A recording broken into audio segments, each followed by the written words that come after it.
రాజకీయాల్లో మాటలే తూటాలు. అవి ఒక్కోసారి విమర్శలుగా, మరికొన్ని సార్లు హెచ్చరికలుగా మారుతుంటాయి. ప్రస్తుత ఆంధ్రప్రదేశ్ రాజకీయ ముఖచిత్రంపై ముద్రగడ పద్మనాభం చేసిన వ్యాఖ్యలు గర్జన వెనుక దశాబ్దాల రాజకీయ ఆవేదనతో పాటు రాబోయే కాలంలో జరగబోయే అధికార మార్పులపై ధీమా కూడా కనిపిస్తుంది. జగన్మోహన్ రెడ్డి మళ్ళీ అధికారంలోకి వచ్చాక మీ అంతు చూస్తా అని ఆయన అనడం కేవలం రాజకీయ ప్రకటన మాత్రమే కాదు, అది ఒక యుద్ధ ప్రకటనగా భావించాల్సి ఉంటుంది.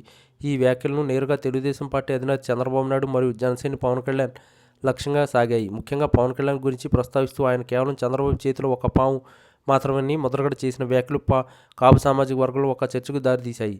ఒక బలమైన సామాజిక వర్గానికి నాయకుడిగా ఎదిగిన పవన్ కళ్యాణ్ తన సొంత ఎజెండాను పక్కన పెట్టి చంద్రబాబు అడుగుజాడలో నడుస్తున్నారని ముద్రగడ అభిప్రాయపడ్డారు. ఇది ఒక రకమైన రాజకీయ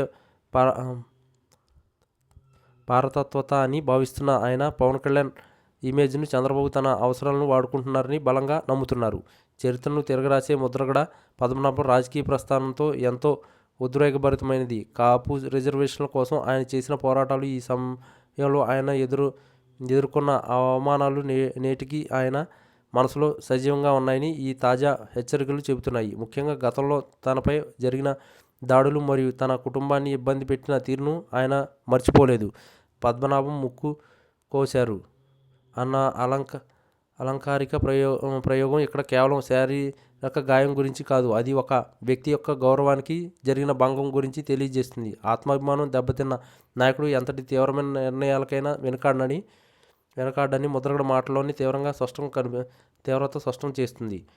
చంద్రబాబు పాలనలో తనకు జరిగిన అన్యాయానికి జగన్ హయాంలో ప్రతీకారం తీర్చుకుంటామనే భావన ఆయన మాటల్లో స్పష్టంగా ధ్వనిస్తుంది. ఈ మొత్తం వ్యవహారంలో జగన్ మోహన్ రెడ్డిని ఒక రాక్షసుడిగా ముద్రగడ చూపిస్తున్నారు. జగన్ అధికారంలోకి వస్తేనే తమకు న్యాయం జరుగుతుందని, తమను అవమానించిన వారి అంతు చూడడం సాధ్యపడుతుందని ఆయన విశ్వసిస్తున్నారు. రాజకీయాల్లో ఎవరు శాశ్వత మిత్రులు, శాశ్వత శత్రులు కాదు.